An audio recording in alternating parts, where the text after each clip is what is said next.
زیادہ میٹھا کھانے سے انسان موٹاپے کا شکار ہو جاتا ہے اور پسینے سے بدبو بھی آنے لگ جاتی ہے۔ کچا پیاز کھانے سے بلڈ پریشر کنٹرول رہتا ہے۔ کیلا کھانے سے ہڈیاں مضبوط ہوتی ہیں اور دماغ تیز ہوتا ہے۔ اگر دبلے پتلے جسم سے تنگ ہیں تو آلو ابال کر کھایا کریں۔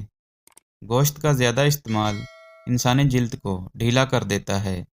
جو بچے بستر پر پیشاب کرتے ہیں ان کو جامن کا جوس پلایا کریں۔ اگر جسم کے کسی بھی حصے پر سوزش رہتی ہو تو سبزی لوکی کی استعمال کیا کریں۔ آڑو پیاز کی شدت کو کم کرنے میں بہترین کام کرتا ہے اور معدے کو طاقت دیتا ہے۔ کھانے کے بعد تیزابیت اور بدہضمی سے بچنے کے لیے لونگ چبا لیا کریں۔ لونگ کا استعمال دانتوں اور مسوڑوں کی بیماریوں سے بچاتا ہے۔ بدن کی بدبو سے پریشان ہیں تو نہانے کے پانی میں عرق گلاب ملا کر نہایا کریں۔ کھیرا کھانے سے پیشاب کی جلن کا مسئلہ نہیں ہوتا۔ دہی کھانے سے معدے کی تیزابیت دور ہو جاتی ہے۔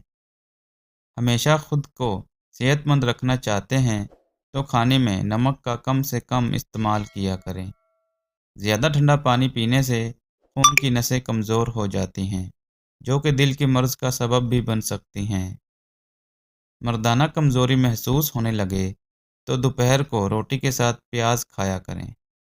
گاجر کا مربع کھانے سے دل تندرست رہتا ہے۔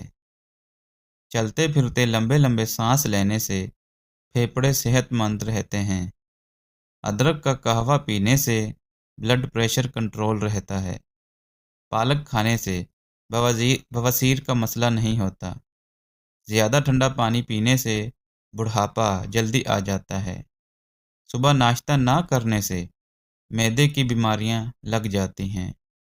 چنبیلی کا پھول سونگھنے سے بلغم ختم ہو جاتی ہے۔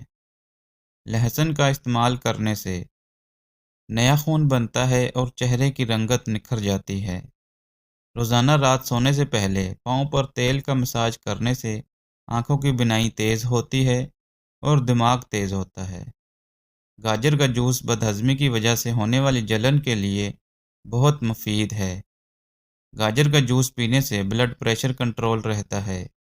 مونگ پھلی کھانے سے یرقان اور معدے کا مرض ٹھیک ہو جاتا ہے۔ دمہ کے مریضوں کے لیے مونگ پھلی بہت نقصان دہ ثابت ہو سکتی ہے۔